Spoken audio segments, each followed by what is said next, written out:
السلام علیکم، میں ہوں آپ کا ہوسٹ ابوذر منجوٹھا اور آپ دیکھ رہے ہیں اینتھروپولوجی کیفے پاکستان۔ چاچا چنڈ میرے کالج کے زمانے کا ایک کردار تھا۔ وہ ڈپریشن اور غربت کا مارا ہوا، خود اذیتی کا شکار ایک مظلوم شخص تھا۔ وہ دوسروں کی ہر زیادتی، ہر ظلم اور ہر توہین کا بدلہ اپنے آپ سے لیتا تھا۔ لوگوں نے چاچا چنڈ کے نام سے اس کی چھیڑ بنا لی تھی۔ پنجابی زبان میں تھپڑ کو چنڈ یا چپیڑ کہتے ہیں۔ چاچا چنڈ کو چاچا چنڈ اس لیے کہا جاتا تھا کہ اسے جب بھی کوئی چاچا چنڈ کہہ کر چھیڑتا تھا تو وہ غصے میں آ جاتا تھا، اور وہ پہلے خود کو گالیاں دیتا اور پھر اپنے منہ پر تھپڑ مارنا شروع کر دیتا تھا۔ وہ اس دوران روتا جاتا تھا، اپنے آپ کو ننگی گالیاں دیتا تھا اور اپنے منہ پر تھپڑ مارتا جاتا تھا۔ لوگ ہنستے جاتے تھے، یہاں تک کہ اس کے منہ، دانتوں اور ناک سے خون بہنے لگتا تھا۔ چاچے کا کوئی بیوی بچہ تو نہیں تھا، والدین فوت ہو چکے تھے، بھائی کنارہ کش ہو گئے تھے، صرف ایک بہن تھی۔ وہ بیچاری گالیاں اور چیخیں سن کر ننگے پاؤں دوڑتی ہوئی گلی میں آتی تھی، چھیڑنے والوں کو بد دعائیں دیتی تھی اور اس کا ہاتھ پکڑ کر اسے شانت کرنے کی کوشش کرتی تھی۔ وہ اپنے پلو سے اس کا منہ صاف کرتی تھی اور اسے بچے کی طرح اپنے سینے سے چمٹا لیتی تھی۔ چاچا چنڈ ہچکیاں لے لے کر روتا تھا، پورا محلہ کھی کھی کر کے ہنستا تھا، اور آخر میں دونوں بہن بھائی روتے ہوئے، منہ صاف کرتے ہوئے گھر واپس چلے جاتے تھے۔ وہ دونوں چھوٹے سے پرانے مکان میں رہتے تھے۔ بہن نے بیٹھک میں کریانے کی دکان بنا رکھی تھی۔ وہ ان دونوں کا واحد سورس آف انکم تھا۔ بہن بھائی کو اندر بند کر کے سارا دن دکان چلاتی تھی، شام کو ہانڈی روٹی کا بندوبست کرتی تھی، اپنے ہاتھ سے بھائی کو کھانا کھلاتی تھی۔ یوں یہ دونوں رو دھو کر سو جاتے تھے۔ یہ دونوں بہن بھائی محلے کی واحد انٹرٹینمنٹ تھے۔ چنانچہ لوگ آتے جاتے ان کے گھروں کے سامنے کھڑے ہو کر چاچا چنڈ کا نعرہ لگاتے تھے۔ یہ نعرہ سن کر چاچا چنڈ کمرے میں بے چین ہو جاتا اور اس کی بہن جھولی پھیلا کر تنگ کرنے والوں کو بد دعائیں دیتی تھی۔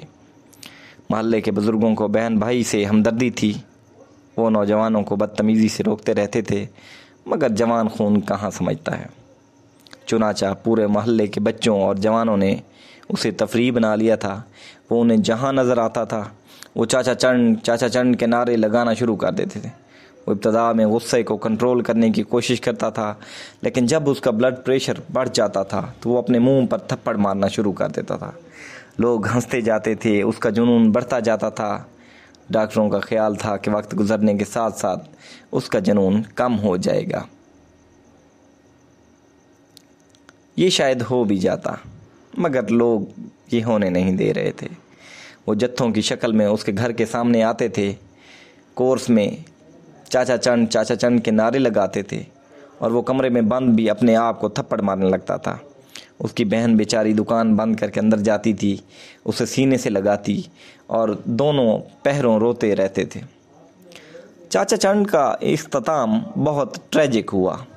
بہن دکان کا سودا خریدنے کے لیے منڈی گئی ہوئی تھی۔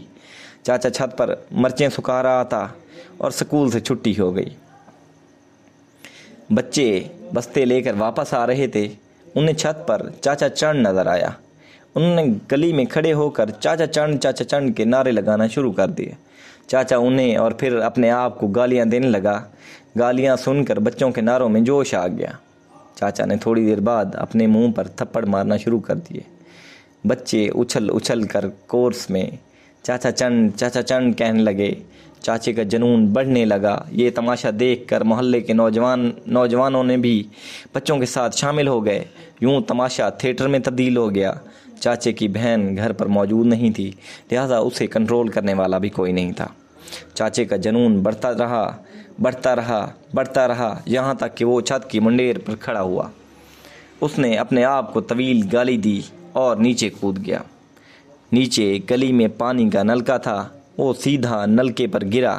نلکے کا پائپ اس کے سر میں ترازو ہو گیا اور اس کا جسم پھڑکا اور اس نے نلکے کے ساتھ لٹکے ہوئے دم دے دیا۔ ہجوم پر سکتہ طاری ہو گیا۔ یہ سکتہ ایک بچے نے توڑا۔ اس کے منہ سے نکلا، اوئے چاچا چنڈ مر گیا جے۔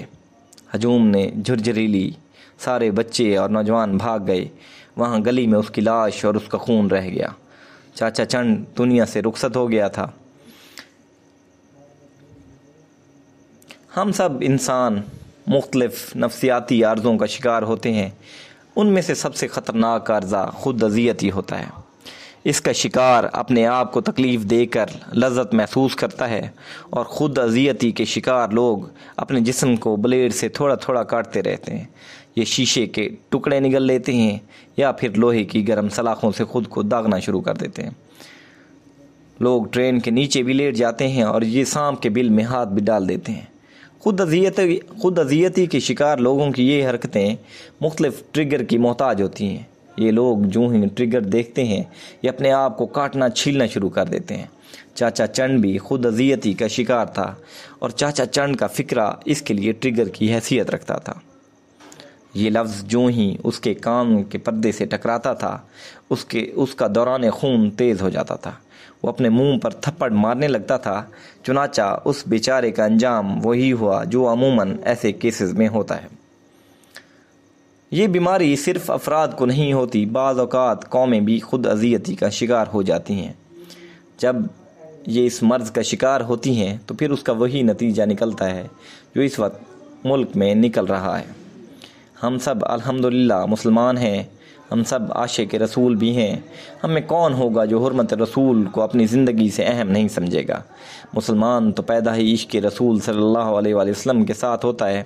ہماری مائیں ہمیں پیدائش سے پہلے اللہ اور اس کے رسول سے متعارف کرا دیتی ہیں۔ ہمارے کانوں میں ماں کی آواز سے پہلے اذان دے دی جاتی ہے۔ اس میں اشہد اللہ الہ الا اللہ و اشہد ان محمد الرسول اللہ صلی اللہ علیہ وآلہ وسلم پر زور دیا جاتا ہے۔ ہم میں سے ہر شخص کے نام سے پہلے محمد اور دوسرے میں احمد آتا ہے۔ درود شریف 5 بڑی تسبیحات میں شامل ہے۔ جاوید چودھری صاحب کہتے ہیں، میں سیاسی پروگرام کرتا ہوں لیکن اس کا آغاز بھی درود شریف سے کرتا ہوں، لیکن اس کے باوجود ہمیں یہ ماننا ہوگا کہ ہم خود اذیتی کا شکار ہیں، اور ہمارا مرض اس قدر بڑھ چکا ہے کہ کوئی بھی پاگل شخص دنیا کے کسی بھی کونے میں بھونکتا ہے اور ہم یہاں اپنے منہ پر تھپڑ مارنا شروع کر دیتے ہیں۔ گستاخی فرانس میں ہوتی ہے، لیکن سڑکیں ہم اپنی بلاک کر کے بیٹھ جاتے ہیں۔ گاڑیاں ہم اپنے لوگوں کی توڑ دیتے ہیں۔ دکانیں، گھر، ایمبولینس ہم اپنے بھائیوں کی جلا دیتے ہیں۔ موبائل فون اور انٹرنیٹ بھی ہم نے اپنا بند کر دیا ہوتا ہے۔ کیا یہ عقل مندی ہے؟ کیا اس سے یہ مسئلہ حل ہو جائے گا؟ دنیا ہماری اس خامی سے واقف ہو چکی ہے، چنانچہ یہ جان بوجھ کر ہر سال 2 سال کے بعد یہ ایشو چھیڑ دیتی ہے، اور ہم ڈنڈے لے کر اپنے لوگوں پر پل پڑتے ہیں۔ ہم اپنی پولیس، اپنی ایمبولینسوں کا وہ حشر کرتے ہیں کہ دنیا دیکھتی ہے۔ ہم اپنی سڑکیں بند کر دیتے ہیں۔ آپ یقین کریں، یہ گستاخی صرف اور صرف ہمیں ڈسٹرب کرنے کے لیے جان بوجھ کر کی جاتی ہے، اور ہم ہر بار اس ٹریپ میں آ جاتے ہیں۔ دنیا میں 58 اسلامی ممالک ہیں، لیکن جب بھی گستاخی ہوتی ہے، ان 58 ممالک میں سے پاکستان وہ واحد ملک ہوتا ہے جہاں ہم اپنے لوگوں کا خود نقصان کرتے ہیں۔ سوال یہ ہے، ہم اگر سب مر بھی جائیں، ہم اگر پورے ملک کو آگ بھی لگا دیں، تو اس گستاخی کرنے والوں کا کیا بگڑے گا؟ یہ ملعون آرام سے اپنی زندگی انجوائے کرتے رہیں گے، لیکن ہم ایک دوسرے کے ہاتھوں مر جائیں گے۔ کیا ہم گستاخی کو رکوانا چاہتے ہیں یا پھر اپنے آپ کو اذیت دینا چاہتے ہیں؟ میرا خیال ہے ہم گستاخی کو رکوانا چاہتے ہیں۔ ہمیں اس کے لیے کیا طریقہ کار استعمال کرنا چاہیے؟ اس کا حل صرف اور صرف سفارتی دباؤ میں ہے۔ یہ دباؤ جب تک پوری اسلامی دنیا سے نہیں آئے گا، یہ مسئلہ اس وقت تک حل نہیں ہو سکتا۔ لہٰذا ہمیں چاہیے ہم اسکالر تیار کریں، انہیں انگریزی، فرینچ، جرمن، چائنیز زبان سکھائیں۔ یہ اسکالر دنیا کو بتائیں ہم مسلمان رسول اکرم صلی اللہ علیہ وآلہ وسلم کی حرمت پر کمپرومائز نہیں کرتے۔ دنیا اس سے سمجھے گی، ورنہ ہم اپنے آپ کو مارتے مارتے مر جائیں گے، اور یہ مسئلہ جوں کا توں رہے گا۔ اس ویڈیو کو دیکھنے کا بہت بہت شکریہ۔ امید ہے آپ لوگوں کو یہ بات سمجھ آئی ہوگی۔ مزید ایسی ویڈیوز کے لیے ہمارا چینل سبسکرائب کریں اور شیئر کریں۔ شکریہ۔